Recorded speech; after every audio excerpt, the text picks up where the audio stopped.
Super Ultra Quick Tips by Cams. Part 70. Let's go! Alam mo na ba itong double second skill trick kay Yuzong? Na kung saan 2 beses ka makakapag-basic attack pag nag-second skill ka. Ang kailangan mo lang gawin ay mag-basic attack ka kagad pag nag-second skill ka. Para bago tumama yung dulo ng second skill mo, magkakaroon ka ulit ng enhanced basic attack.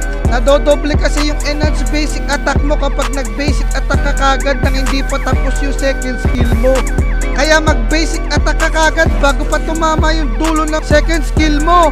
Pero bago mo ito magawa, dapat nasa dulo ng second skill mo yung huling kalaban na matatamaan para magawa mo yung double second skill trick. May konting delay kasi yung second skill ni Yuzong. Kaya kapag nakapag-basic attack ka kagad, hindi pa tumatama yung dulo ng second skill mo, magagana ulit yung iyong second skill, yung enhanced basic attack.